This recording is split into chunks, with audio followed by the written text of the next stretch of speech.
उसको हम basically discount करके फेयर वैल्यू निकालते हैं। तो ये जो सारे स्टेप्स आपको दिख रहे हैं, स्टेप नंबर 2, 3, 4, 5, 6, ये सब बेसिकली फेयर वैल्यू कैलकुलेशन के लिए ही होते हैं। तो आप देख सकते हैं ये जो एक एग्जांपल है, इसमें हमारे पास हिस्टोरिकल डेटा था, उसके बेसिस पे हमने फोरकास्ट किया। एक शीट जो है हमारे पास में वो है एफसीएफएफ वाली शीट। तो आपको एफसीएफएफ भी कैलकुलेट करने के लिए समझ में आएगा कि कैसे करते हैं, और उसके बाद ये स्टेप्स अप्रोच करके और अप्लाई करके आप बेसिकली वैल्यू निकाल सकते हैं कंपनी की। सो ऑल इन ऑल ये काफ़ी ही रोबस्ट अप्रोच होता है। और अगर आप देखेंगे ऐसे ये टर्मिनल वैल्यू और बहुत सारी चीज़ें इसमें होती है। So I won't get into the details right now, लेकिन द आइडिया इज़ कि आपने फाइनेंशियल मॉडल बना लिया, उसके बाद में आपको वैल्यूएशन करना होगा, तो उसके लिए आपको एक डिफरेंट अप्रोच लगती है, उसको बोलते हैं डीसीएफ। सो डिस्काउंटेड कैश फ्लो मॉडलिंग, उसी को ही कहा जाता है। ठीक है, तो ये हो गया हमारा नंबर 2।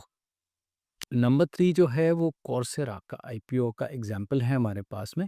हमने नंबर 3 बोला था आईपीओ मॉडल, राइट?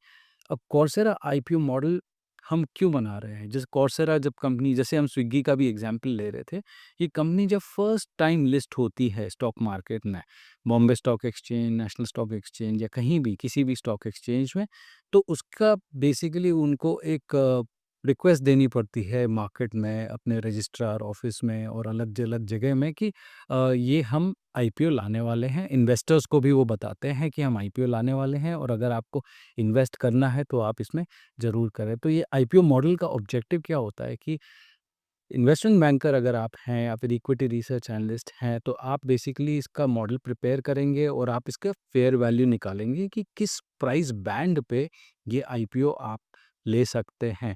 तो ये जो प्रोसेस था, जैसे कॉर्सेरा आईपीओ का जो हमने एवेल्युएशन किया था पूरा, ये इसी के लिए किया था। तो आप देख सकते हैं कि फोरकास्ट सब हम करते हैं इसमें, बैलेंस शीट का फोरकास्ट करते हैं, बट अब अगर आगे जाके आप देखेंगे तो एक वैल्यूएशन की शीट होती है इसमें, जैसे ये डीसीएफ वैल्यूएशन और रिलेटिव वैल्यूएशन।